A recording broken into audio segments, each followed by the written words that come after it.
Patsy. Tanya. Of course, he said he got over it, but you never truly get over Tanya. something. In fact, he drunkenly almost Tanya. Love you. pissing in his pool. Love Patsy you, makes Tanya. with promotions. When Christopher gets put in charge of Paulie's crew instead of him, when Vito dies and Carlo is up, and when Carlo flips and Penny becomes captain of that crew. I mean, how much more betrayal can Patsy take? He also openly shows dissent on occasion.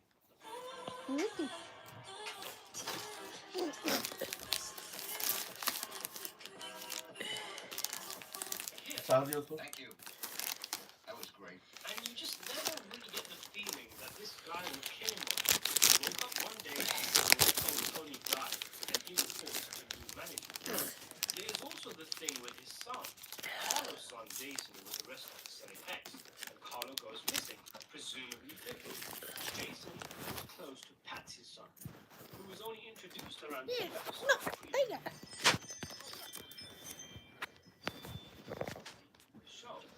When the Parisis have dinner with Tony's family after Patsy's son engaged in Meadow, there is an awkwardness in the air, and it isn't just because of Mrs. Parisi's inability to tell jokes. They look nervous, and even more so when Tony asks why Jason Parisi isn't here. Tony knows Carlo is singing like a canary, and he calls Jason Gervasi Jason Parisi. Third, Carlo and Jason got into some trouble. Patsy and Tony exchange looks. Patsy wants his relationship to discuss it, but Tony has clearly put something in the air, an insinuation maybe, that he thinks Patsy might also to save his son. He is caught up in Jason Gervasi shenanigans. He's already been arrested maybe.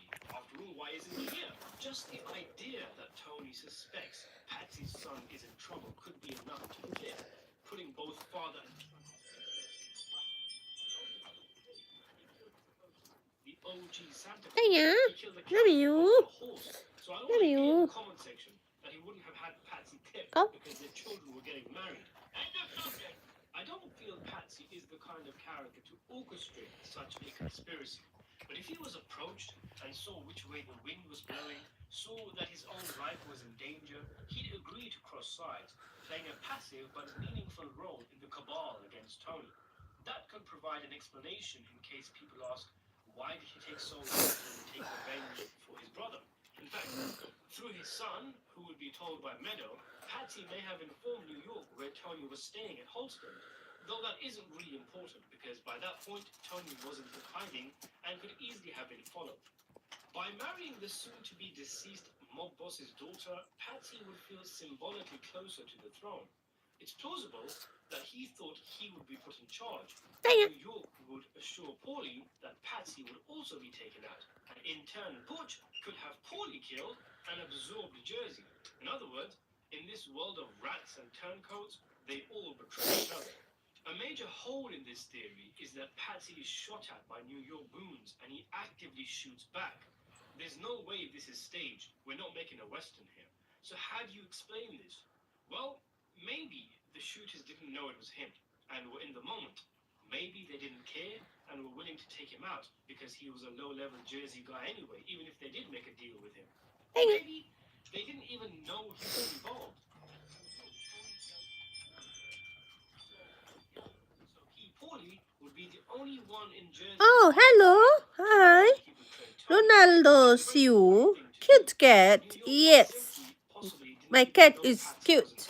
So cute. Thank you. Thank you so much.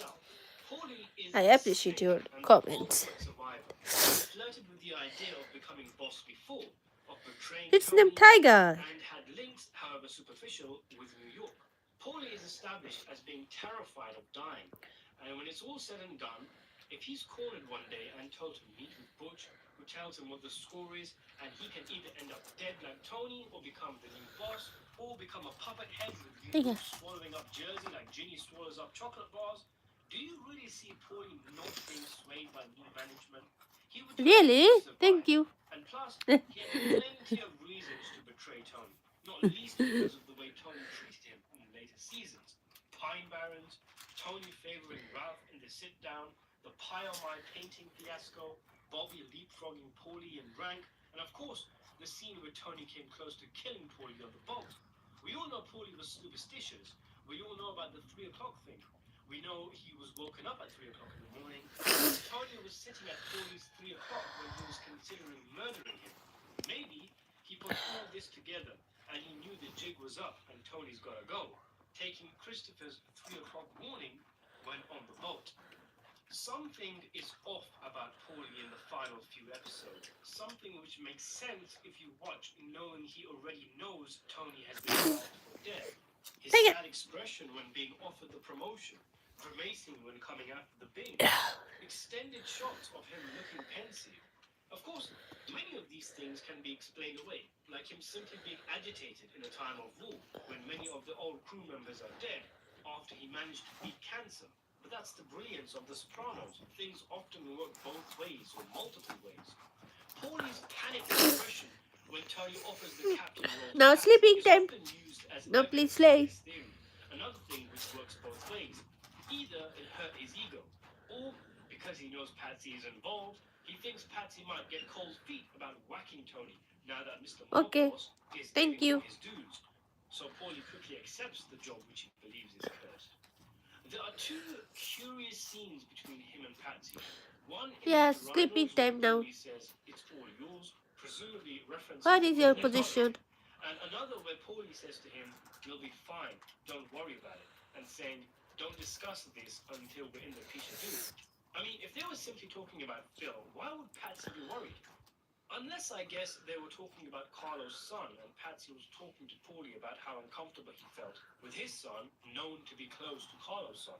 No more expensive orders, endless waiting, or bland food. And I'm saving so much money. With over 700 recipes available, healthy, veggie, comfort food, I always find something. But it's all a bit off. But it fits perfectly if you imagine they're conspiring against Tony.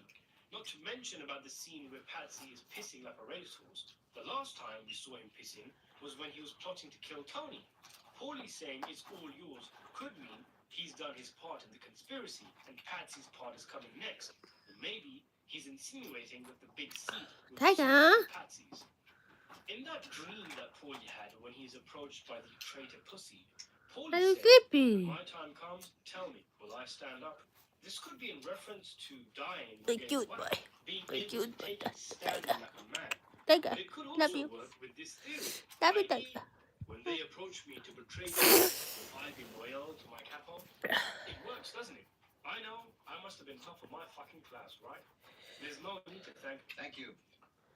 That was great. When New York are discussing who to take out, Butch shuts down the idea of clipping Paulie as they only want upper management, which is strange, seeing as though Paulie has been around for ages and he is one of Tony's closest men.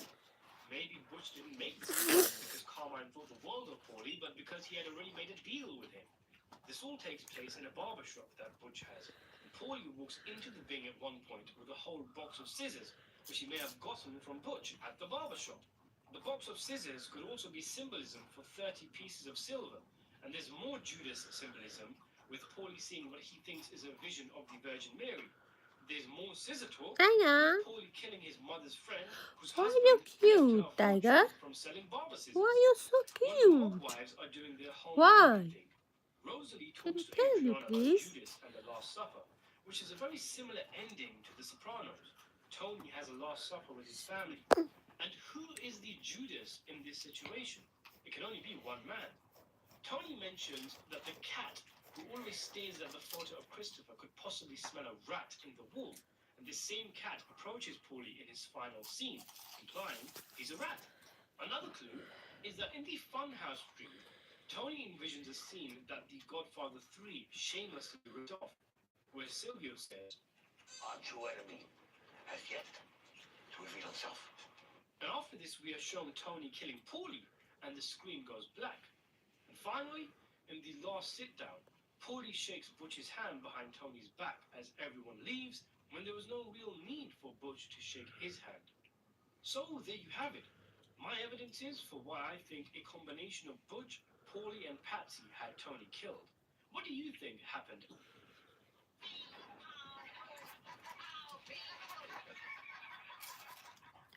Martin Scorsese's The Irishman is a gangster epic starring Robert De Niro, Al Pacino, Joe Pesci, and Harvey Keitel. Swan song to the mafia genre, the film follows De Niro's Frank Sheeran, a World War II veteran who goes to work as a hitman for gangster Russell Buffalino, played by Joe Pesci. When the president of the Teamsters Union, Jimmy Hoffa, played by Pacino, needs a bodyguard, Frank is appointed as his muscle. Frank and Jimmy grow close, but over the years, Jimmy's volatile attitude sours his relationship with the mob, in particular Anthony Provenzano, aka Tony Pro, whose support he needs to mount a re-election campaign after a 5-year stretch in prison. Jimmy's outspoken attitude, which includes him threatening to spill the mob's secrets and their connection to the Teamsters Union, ultimately ends up with the mob putting out a hit on Hoffa, and the man they send in to do the job is Hoffa's own close friend, Frank Sheeran. Now, of course, it goes without saying that Sheeran's account of Hoffa's disappearance, as recorded in Charles Brandt's book I Heard You Paint Houses, which The Irishman is based on, is heavily disputed, and many consider the account to be fictional, with numerous individuals and public figures, like former mobster turned YouTuber Michael Francesi, offering different accounts as to what actually happened to Hoffa. I'm not concerned with any of that for today's video. In this video, I wanted to focus on the movie and the book it's based on alone. In particular, a segment of the film that's one of my favorites, and how this is expanded upon in the book. Before we get into it, be sure to subscribe to the channel if you want to see more videos like this. It's the period after Hoffa is killed, with Sheeran having flown out to Detroit and back again for Bill Buffalino's daughter's wedding. Sheeran then has a painful phone conversation with Hoffa's wife, one of De Niro's finest moments as an actor, and Hoffa's body is disposed of. After this, we get a montage of sorts, showing everyone who is involved in the Hoffa hit going down for one thing or another, either being sent to prison or being killed. As Sheeran says in the voiceover, everybody got indicted or convicted of one thing or another, but not that. Not about Jimmy. Nobody even went to jail for that.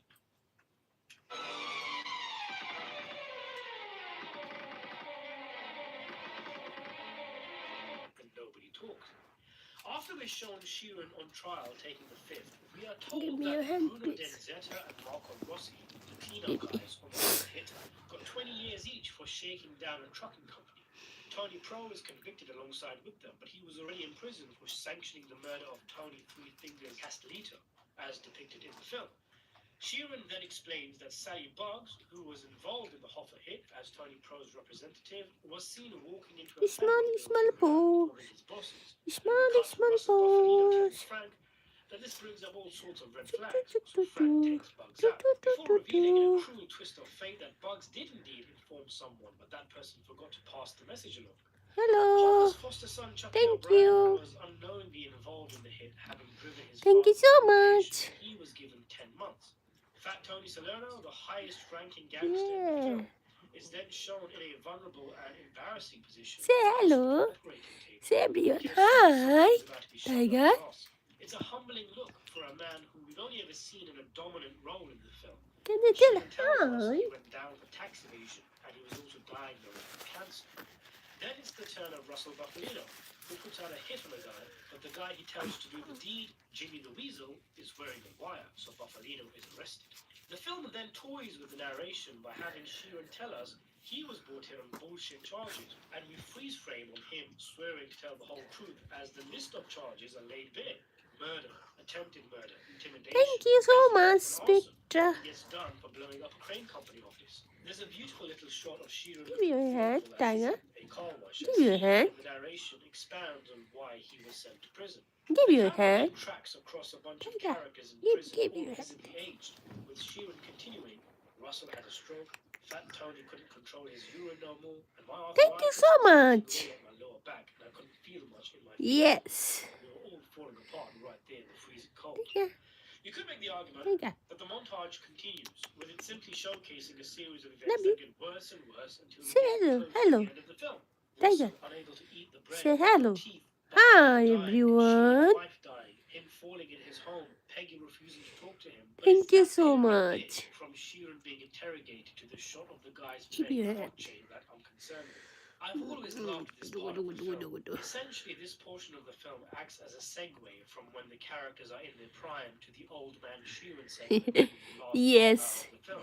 And He's though a it's good essentially a cat. transition, Sometimes the he's montage is in of a itself little bit entertaining naughty. and It's informative. not more time. It's like those based on a Sometimes true he's story movie, such as Goodfellas, naughty. that pops up with title cards at the end of the film telling you what happened to the characters involved. In Instead, we're seeing it acted out, and rather than end the film, the movie continues going to explore Sheeran in his old age. Goodfellas and Casino, Scorsese's vintage mafia movies that The Irishman is something of a coda to, also have similar montages. In Goodfellas, It's Jimmy sleeping Conway time. takes He out is his entire sleeping crew now. to perform the Lufthansa heist, as we take a look at the grisly dead bodies. The segment ends with the shocking death of Tommy, and the subsequent half hour of the movie is different to what came before. It's erratic, paranoid, and jittery, just like the life of the coked-up protagonist. In Casino, we have the House of the Rising Sun montage, where in the last half hour or so we run through the fates Hello, of all the film's Kitty. extensive cast of characters, after which the movie shows us what really happened to Ace Thank Kovalnik, you. surprising us with the death of Nicky Santoro, and then showcases the decline of the Las Vegas casino Yes, scene thank before you the so movie ends. much. Going back to The Irishman, the tone of the montage is notably different to the He's one from sleeping the other now. two movies. Every Rather than time he's use a sleeping famous at this song, time. the moody and quite frankly spooky score Yes. of the film plays as the characters are delivered their fates. It gives this segment of the film a sinister feel, almost as if fate is punishing all of the characters involved in the Hoffa hit for their heinous crime. It's got a beautiful flow to it as well. Take Sheeran telling us about the duo that got 20 years. He then says Pro got done for it as well, but he was already in the can before the Castellito hit, which Sheeran reminds us was done by Sally Buggs, and then we move on to Buggs' fate. It just all flows really well. There's a lot of great detail in it as well. Sheeran's car during the car wash scene has a Where's Hoffa sticker with a hotline number, and combined with his 1,000-yard stare, you get a feel of the horror task he has of pretending to try and do everything he could to find Hoffa for the sake of Hoffa's family, knowing that Hoffa is dead and that he is the one who killed him. When Buffalino is arrested, we can see that the movie that is being shown in the local cinema is The Shooters. You're This was welcome. the final film of John Wayne, an epilogue to the actor's career, who had cancer at the time, and the film's storyline is even about his character being a dying gunfighter looking for a way to die with dignity. A send-off to Wayne and the Tiger. classic Western. You're sleeping. Oh no, no, he's sleeping now. For the likes of Scorsese, De Niro, and Pesci, it's clear the He's Shooters sleeping. advert isn't an Kutu accident. kutu, kutu I kutu. love how Pesci sanctioned Sally Kutu Buggs' kutu. murder for a He's film sleeping. writer, and the fact that their disgusting Sleeping character now. walked into a federal building, a place associated with law, order, and justice. And Pesci says, what he did itself ain't no crime. As if to say, the rules of the underworld are a complete inverse to traditional norms. They are flipped to the extent walking into a place associated with tackling crime is in of itself a crime in the world of the mob. Yes, This he's segment of the happy. film is essentially a condensed Always version he's of the happy chapter in the because novel he's going titled outside. Those Responsible Have Not Gotten Off He's Scot-Free. The he's idea going being every that day everyone involved in outside. the Hoffa hit was punished, but just not for Summertime the hit is itself. 3-4 The book goes times into he's going detail how the outside, FBI became too and hot on the winter time tails is of the going Hoffa only case, one and morning, eventually a and he's 16,000 come page back plus at document home. called the Hoffex was He's like compiled, home. where early on 7 men were He's identified as prime suspects. Tony Pro, indoor cat. Salvatore Brugilio, aka Sally Buggs, Gabriel Brugilio, Frank Tiger? Sheeran, Russell Buffalino, Tiger. Stephen Andretta, and Thomas Andretta, the last two of whom had their names changed Yes, to God Rocco bless Rossi all and Bruno kids. Renzetti. That's right, Tony true. Giacalone and Thank you. Chucky O'Brien were Because also sometimes suspects in the the film. street cat is so poor. Capital isn't I'm so feel poor when I see the street cat is not food, not no facilities, any Wayne Davis, no the former home. head of the FBI in Detroit, was quoted as saying, "We So think we know painful. who's responsible and what That's why happened. Ken is God also bless the all former cats, head of the all FBI. He animals, said, uncomfortable, I know. because he's no All 9 men appeared at human. the federal grand jury, convened 6 weeks after Hoffa disappeared, all represented by Bill Buffalino. All took the fifth, and the book notes that Frank Sheeran took the fifth on every question he was asked, including whether the prosecutor's yellow I pen love was yellow, animals. which the film I depicts. love birds. I Stephen love Andretta, interestingly, dogs, said that cats. he broke record by leaving I the all grand jury animal more loves. than 1,000 times to consult with his lawyer. The book then says, and I quote, "Today the FBI is quite satisfied that by now they have punished the guilty parties." The former assistant director of criminal investigations for the FBI, Oliver Rendo, It's cute, baby. said, This is "Even my if it's baby. never solved, I I can assure you that those responsible have not gotten Oh, off the scot baby free. sleeping The now. current head of the Detroit FBI office, Special Agent John Bell, Okay, said with you respect sleeping. to the Hoffa I know you suspects, sleeping. remember, I'm not the on stream government now. didn't convict Al Capone for bootlegging. They convicted him of tax evasion. The book then does a rundown of all the men associated with the hit and then going down, similar to what we saw in the film, and I quote, in 1976, a year after Jimmy Hoffa disappeared, Tony Provenzano and Sal Bergiulio were indicted for the 1961 murder of Anthony Three Fingers Castellito, a man who had grown up with Tony Provenzano on New York's Lower East Side. The murder had been ordered by Provenzano and had been committed by Sal Bergiulio. The day after the murder, Tony Provenzano was in a wedding chapel in Florida, marrying his second wife. Okay, When thank you Provenzano so was much, convicted of everyone. murder You in watching my 1978 and sent to Attica, the cat. New York Times quoted an I FBI source will as come saying, "These are tomorrow. all direct spin-offs from Yes, Hoffa now he's investigation." going now The because Times he's then sleeping. quoted O. Franklin Lowy, head of the And I'll FBI's Detroit office. I don't care how long it goes. We'll stay on it. If enough people get their toes stepped on, someone will say something. It's still just a question of getting the break we need. Although his toes had been stepped on for life, Tony Provenzano said nothing and died in Attica 10 years later after his conviction. okay, bye everyone. Thank you so In much. 1976, Tony Giacalone was convicted of income tax fraud and served a 10-year sentence. 2 months after that,